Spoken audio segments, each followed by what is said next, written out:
Hi, I'm Dan from Oakland Zoo, and I wanted to read you a book about a zebra in front of the zebras. This book is called Greedy Zebra.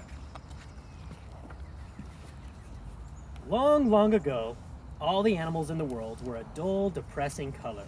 No coats, no horns, no spots, and no stripes. Just dull and dusty, until one stormy day in the heart of the leafy forests of Africa, there was a great rumbling in the earth, and all of a sudden, a huge cave appeared in the ground. A few of the animals crept cautiously up to this new and wonderful sight, and when the bravest of them peered into the darkness, he saw something glittering amongst the rocks. The cave was full of furs and skins, all glossy and new. Stepping inside, he came across horns and tails of countless shapes and sizes, and needles and threads of 1,000 different colors. Trembling with excitement, he rushed out to tell the other animals what he had seen.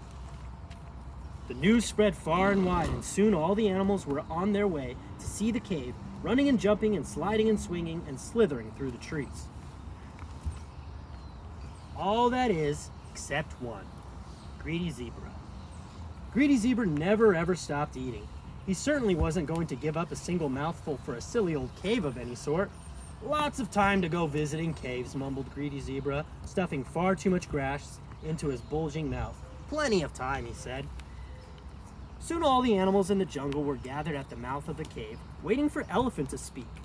Elephant was the one who knew everything because Eagle told him all the secrets of the mist. He coughed pompously and addressed the gathering. "It is time for you all to have coats," he said. "There are all kinds of materials here from which you may choose. You will be issued with needles by rabbit, but there is only one needle each, so take good care of it. Now you may go in, but no shoving and pushing, and keep in an orderly line." Meanwhile, Greedy Zebra was still eating. Munch, munch, he went. This particular grass is so delicious. He stopped to gape at the beautiful thing in front of him. It couldn't be, but it was Sable the antelope, and she was wearing the most glorious new coat and horns. She was wearing horns. When Greedy Zebra heard the coat and the horns came from the cave, he trotted off as fast as his fat little legs could carry him.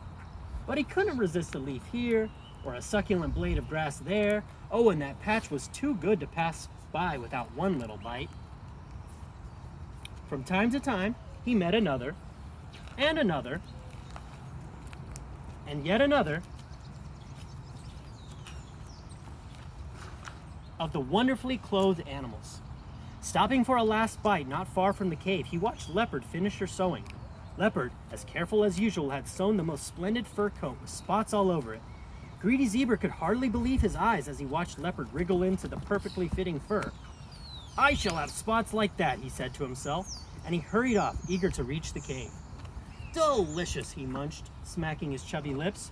But it was a hot day, so he stopped for a cool drink at a stream, and there he came across a patch of the greenest grass he had ever seen. Back at the cave, most of the animals were leaving.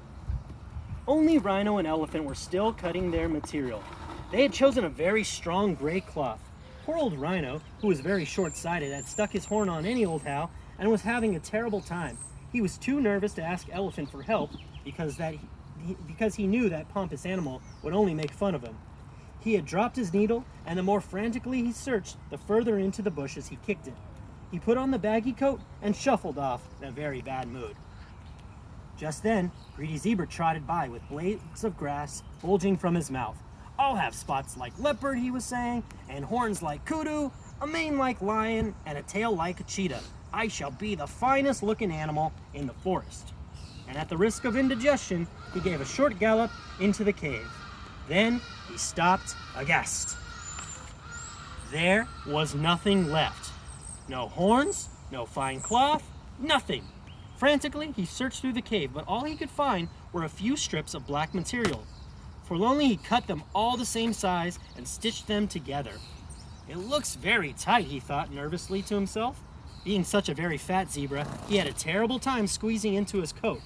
He pushed and grunted and oohed and awed, and pop! He was inside it. But what a tight fit! It was nearly bursting at the seams around his fat tummy. He trotted down to the stream to take a quick bite of a leafy bush, and pop! His coat burst open. Pop, pop, pop! His tubby tummy squeezed through the seams. How the monkeys roared with laughter. And to this day, his chubby stomach shines through his coat because he is so greedy. The end.